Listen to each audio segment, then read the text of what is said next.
year, I'm working on my shopping habits. 5 purchases. Whoa, that's impossible. How are you gonna do that? My wardrobe is like the wild, wild west. The Weight Watchers of shopping. Fashion meatless Mondays. I'm just like, yeah, I'll throw that in the cart. That's my thought process. Yeah, I'll throw that in the cart. Sort of like a fashion diet.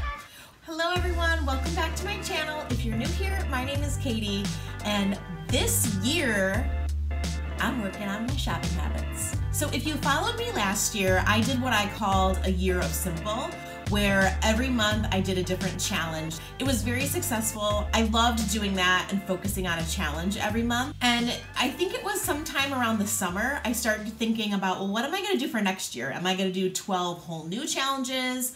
Or what out of these challenges do I wanna like hone in on and focus on more?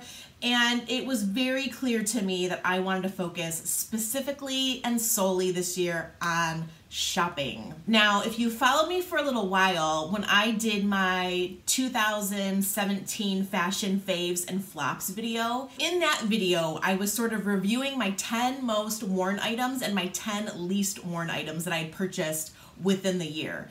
And it was that video that really brought light to, wow, there are things I bought that I never even wore. They still had the price tags on them. I was embarrassed to admit, like in video, that I bought these things, and here it was, like documented proof of me saying, I love this top, I see myself wearing it so many different ways, and I never wore it once. What I'm focusing on this year is my shopping and trying to not shop less, but really shop better. So this is my year of 5 finds. What I'm trying to do is find a happy, realistic middle ground of not being too overindulgent with buying whatever I want, whenever I want, but also not completely limiting myself to a budget or saying that I can't buy anything at all, like a no buy. Last year within my year of simple, I did 2 no buys, and I did like it. It kind of felt like a nice reset, but I also noticed that the months flanking my no buy, it was like an overspend the month before and the month after. So like rushing to buy things before my no buy starts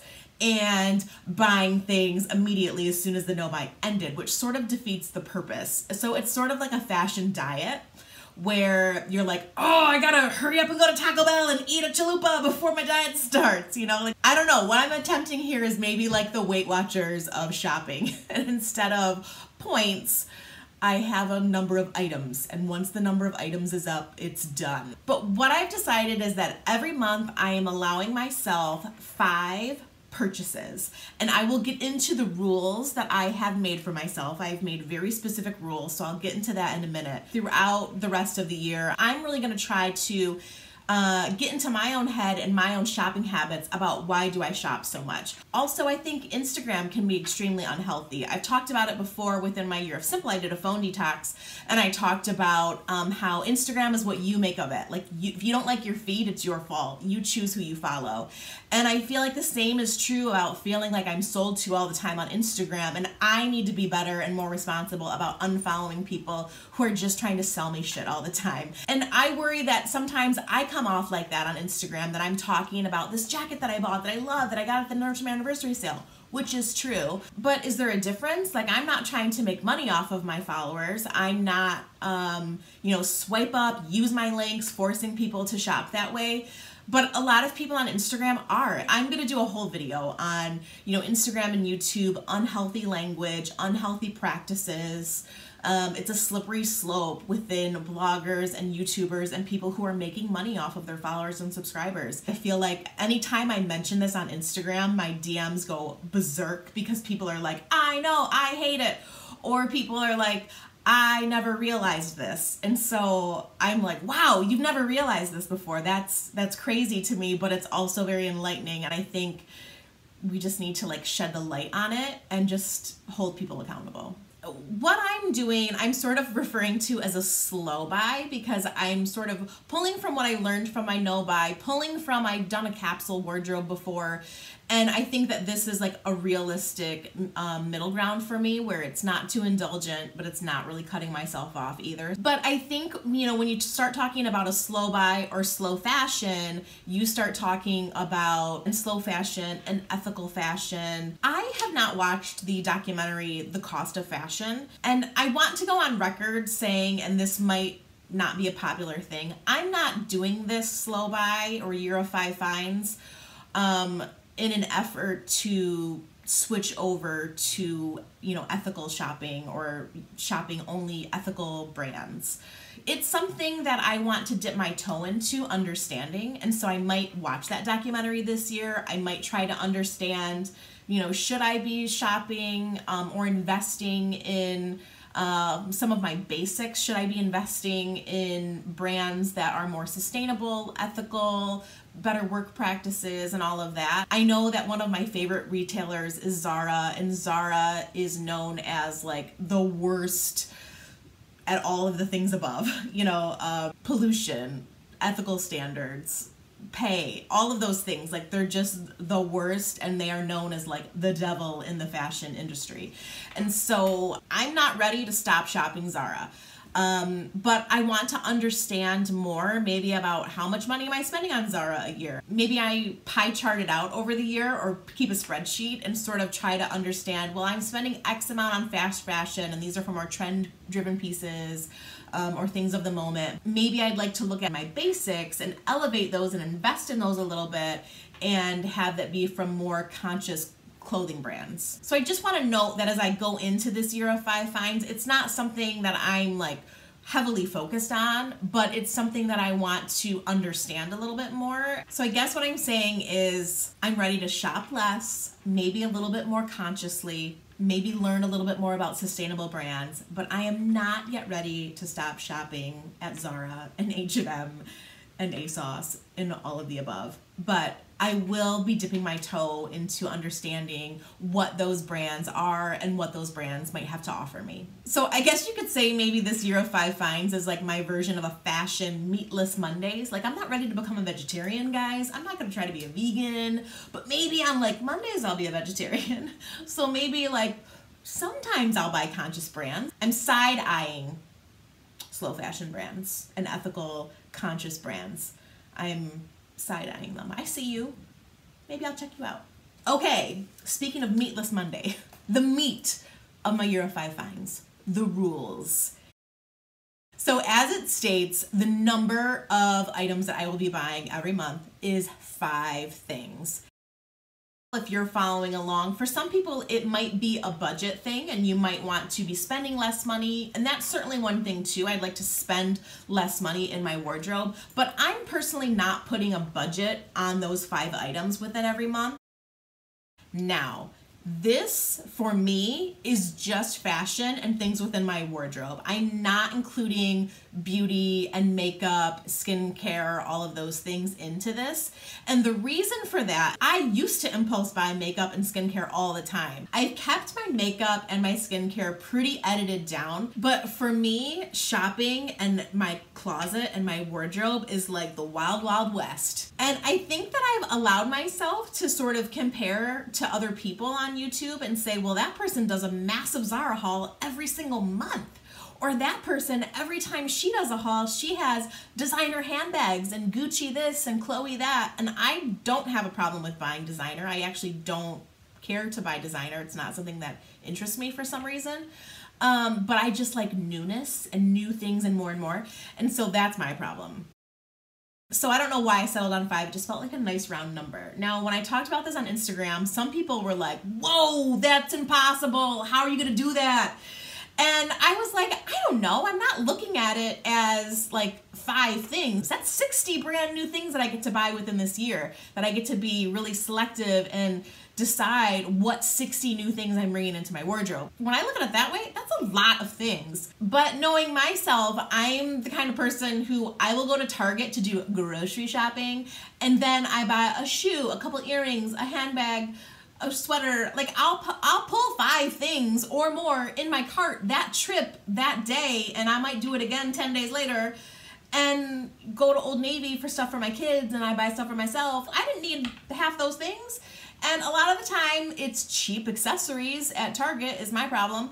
I'll look at things and be like, oh, look at those really cute earrings. Case in point. And sometimes they're cute earrings that you really like. These are actually from Target and they were cheap and I enjoy them. But I don't think about it a ton. And because they're cheap and here I am at Target, I'm just like, yeah, I'll throw that in the cart. That's my thought process. Yeah, I'll throw that in the cart.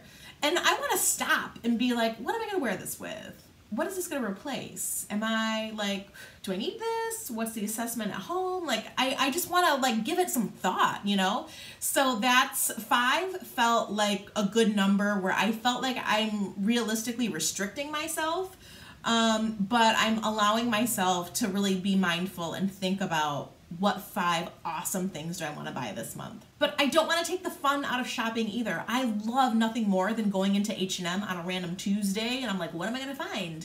And you come out with an amazing dress that looks like the wallpaper you have in your bathroom and you like love this dress and you style it a bunch of ways, which is something I plan on doing. So I don't know, I need to find the happy medium between the impulse and the strategic purchases. So for me, the 5 things are going to be things within my wardrobe that I wear clothing-wise. Clothing, shoes, accessories is going to be hard and I'm worried about.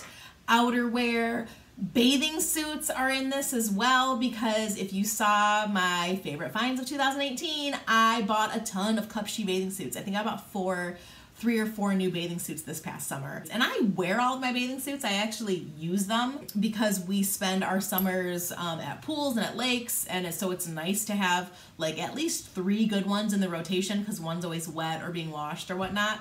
But I don't need as many as I have. And if I want to buy a new one, it's gonna need to come from my 5 purchases for the month. The other thing that I was in and out of, do I include this in my monthly edit or not, is gym wear and workout wear. And I am going to include it within, if I want to buy something new for the gym, a workout top, leggings, tennis shoes, that's going to need to come from my 5. And the reason for that is because I can see myself being like, Athleta is allowed. And I don't wear workout or athleisure a lot in my day-to-day life. I really wear like those things just to the gym. Never ever have I ever just like woke up and wore yoga pants and just like went around about my day. That's just not me.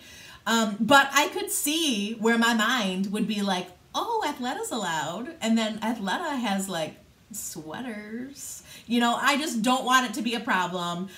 Over the course of the year, I'm sure I will buy a new workout pant or a new workout top, and that will just have to come from my 5 things for the month.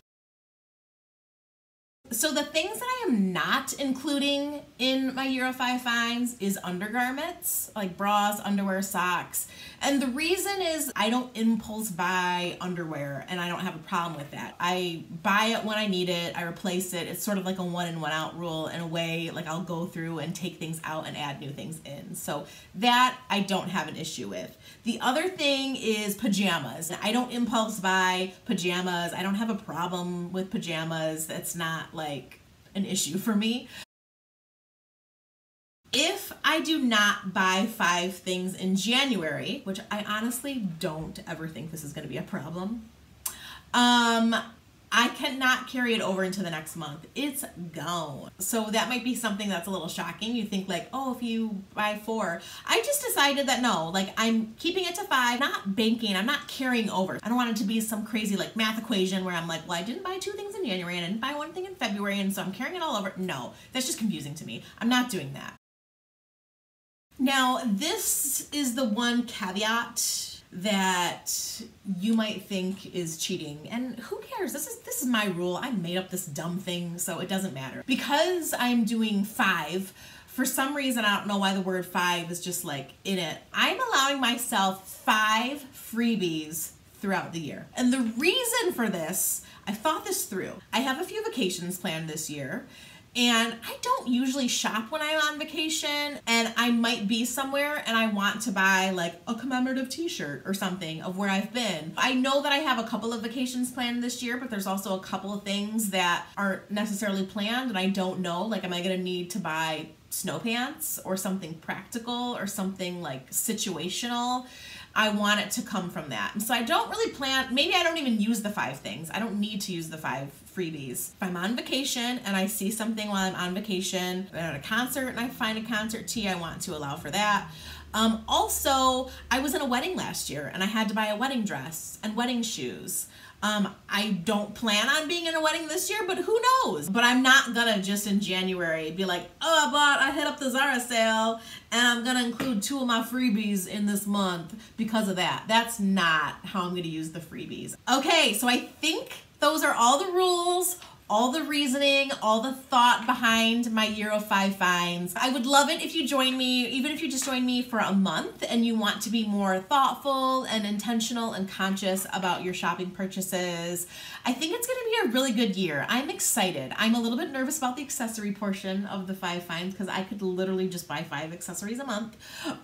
So this will be indeed a challenge for me, but I'm excited about it. I'm excited that at the end of the year, I probably will end up doing like my 10 most and my 10 least from this year. So how am I gonna document this? I'm not exactly sure. Like I did last year with my year of simple, I did a monthly recap and I will do a monthly recap, like dedicated video towards my year of 5 finds January, year of 5 finds February.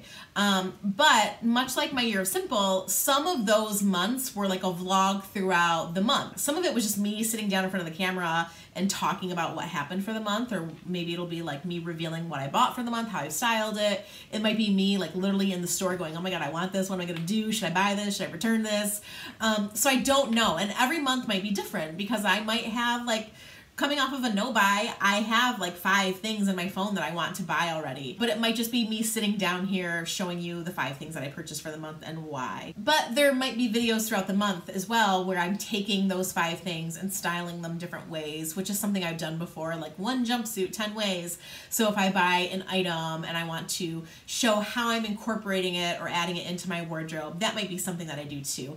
And my favorite videos that I've done in the past, which are copying Instagram looks or copying blogger looks. That is something that I definitely want to continue to do, taking different looks from people and trying to reinterpret them with items from my own closet. I love that. I think it forces us to look at our closet a little bit differently, and those are videos that you guys have loved and I love doing too, and I plan on doing more of those for sure.